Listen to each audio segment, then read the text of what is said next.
Hello friends, बहुत दिनों बाद एक बार फिर से स्वागत है आपका हमारे यूट्यूब चैनल पे। तो अब की बात से रेगुलर रखेंगे क्लासेस। नया सेशन, नई book, class 10th math chapter first से स्टार्ट करेंगे और आज की वीडियो इंट्रोडक्टिव वीडियो होगी और आई होप सब अच्छे होंगे। तो स्टार्ट करते हैं। Real number. तो what is real number? Real number क्या है?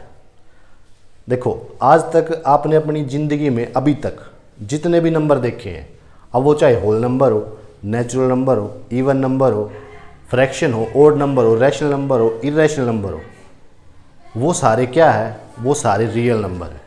आज तक आपने अपनी डे टू डे लाइफ में जितने नंबर देखे हैं वो सारे रियल नंबर है। देखो, कंसेप्ट पे ज़्यादा फोकस करेंगे क्योंकि मैथ्स क्या है? कंसेप्ट का कम्बिनेशन ही तो है।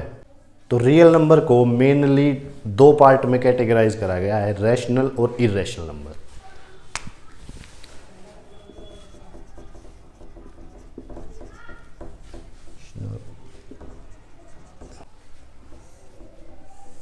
जो भी आपने अभी तक अपनी डे टू डे लाइफ में नंबर यूज़ करे हैं ना, वो सारे इसी सेक्शन से आते हैं। अब बात आती है, क्या सारे नंबर रियल होते हैं? नहीं, बिल्कुल भी नहीं।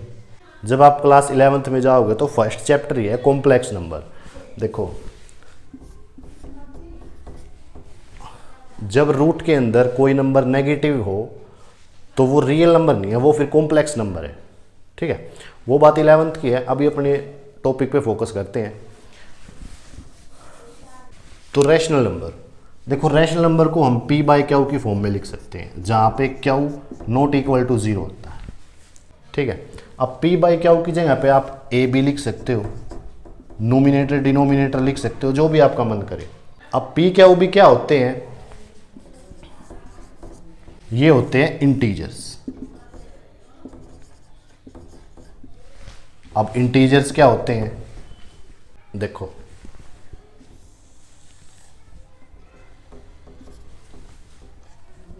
जीरो, 1, 2, 3, 4, ये सारे क्या है? 1 से लेकर इन्फिनिटी तक ये सारे नेचुरल नंबर हैं।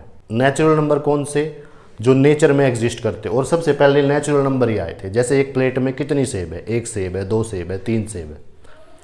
उसके बाद उस प्लेट में एक भी सेब नहीं है, कुछ भी नहीं है, इसका मतलब 0 है। तो 0 इंक्लूड हुई तो बन गया होल नंबर।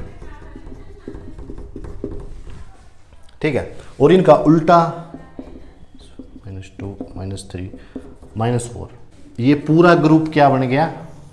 ये बन गया इंटीजर। ठीक है, तो p बाई क्यू कोई भी इंटीजर होगा, लेकिन क्यू 0 नहीं होगा।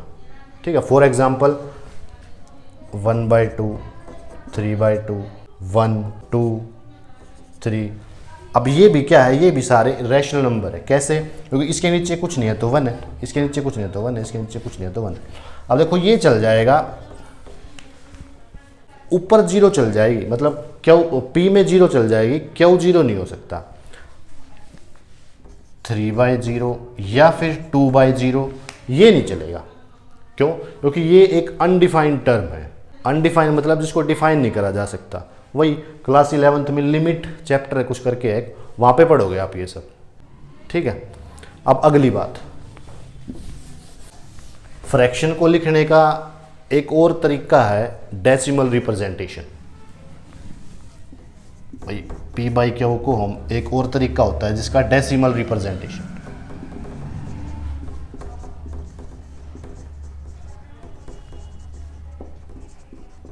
जैसे कि 5.0, मतलब 5 ही है ये, डेसिमल में लिखने का तरीका है ये। 3.0, और अब डेसिमल के भी, इसके भी दो पार्ट होते हैं,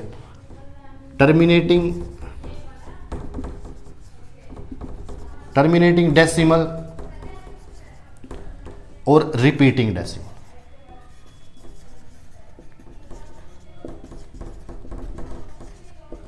ठीक है, टर्मिनेटिंग डेसिमल मतलब जो पॉइंट के बाद रुक जाए, यहां पे ये रुक गया मतलब टर्मिनेट हो गया, स्टॉप हो गया।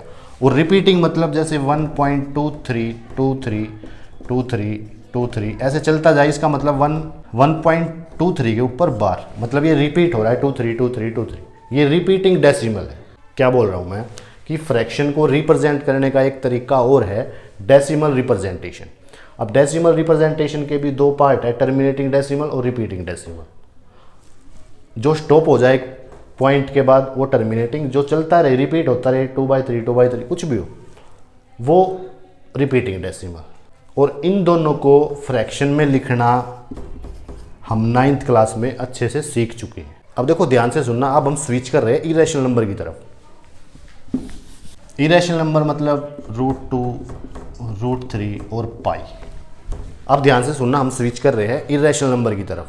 अब ऐसा कोई नंबर जो ना तो पॉइंट के बाद टर्मिनेट हो, रुके, और ना रिपीट हो, जैसे 1.2 3 4 0 5 6 7 9 0 1 2, ये ना तो टर्मिनेट हो रहा, रुक रहा, ना रिपीट हो रहा, तो ऐसे नंबर का क्या करें? यही तो है इरेशनल नंबर, जो अनडिफाइंड हो। जैसे पाई को लिख सकते हैं 3.1415 ऐसे करके चलता जाएगा। बिलियन ट्रिलियंस तक इसकी वैल्यू निकल रखी है, लेकिन ये आज तक रुका नहीं, ना रिपीट हुआ। आज भी कंपटीशन चल रहा है, कौन कितने टाइम तक इसकी वैल्यू को निकाल सकता है। आज भी कंपटीशन है, बड़े बड़े कंप्यूटर फ़ोन हैंग हो गए लेकिन इसकी वैल्यू नहीं निकाल पाए। ठीक है, अब देखो एक इंटरेस्टेड बात भाई, 22/7 किसकी वैल्यू है? पाई की। और 22/7 रैशनल नंबर है और पाई इरेशनल नंबर है।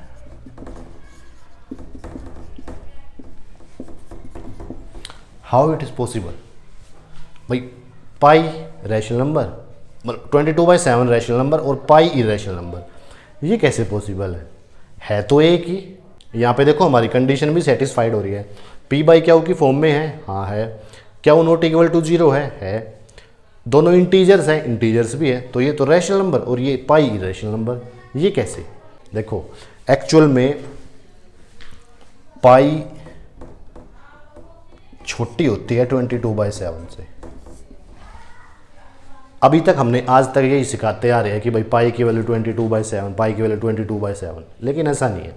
22/7 नियरेस्ट वैल्यू है इसके, 3.14 के बिल्कुल क्लोज वैल्यू है, इसीलिए उसको 22/7 लिखा जाता है। ठीक है, तो पाई क्या हुआ? Irrational number. अब जैसे √2 की वैल्यू होते हैं 1.14 कुछ करके ऐसे चलता जाता है, तो √2 क्या है? Irrational number. √3 1.732 ऐसे करके चलता जाता है, ये भी इसकी वैल्यू ना रिपीट होती ना रुकती ना टर्मिनेट होती, तो ये अनडिफाइंड टर्म, ये रैशनल नंबर की कैटेगरी में आते हैं। डेसिमल रिप्रेजेंटेशन में कोई ऐसा नंबर जो डेसिमल के बाद ना रिपीट हो ना टर्मिनेट हो, वो इरेशनल नंबर की कैटेगरी में आते हैं। अब देखो बहुत से बच्चे क्या सोचते हैं कि जिसके ऊपर रूट होगा ना वो इरेशनल नंबर होगा। नहीं मुन्ना, ऐसा नहीं है। देखो परफेक्ट स्क्वायर और परफेक्ट क्यूब,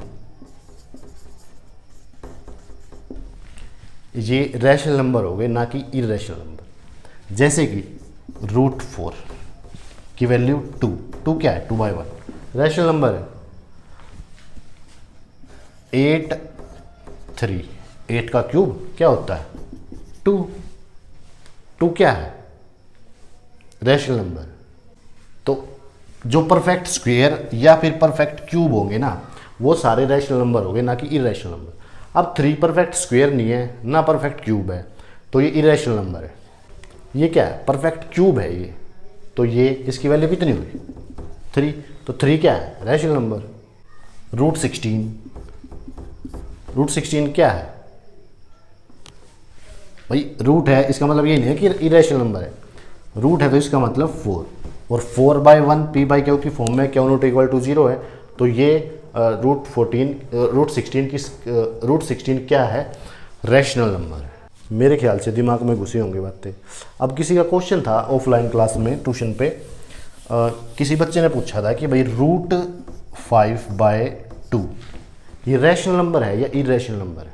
देखो P/Q की फॉर्म में है, ठीक है, लेकिन यहाँ पे √5 इंटीजर नहीं है, ये इंटीजर है, ये इंटीजर नहीं है, तो ये इरेशनल नंबर कैटेगरी में आएगा। ठीक है, √3/1। ये रैशनल है, इरेशनल, ये इरेशनल नंबर है, ठीक है। ओके, तो ख़त्म करते हैं। नेक्स्ट लेक्चर में हम एग्जाम्पल चैप्टर फर्स्ट के और हो सका तो एक्सरसाइज कंप्लीट करेंगे। तो take care and bye bye.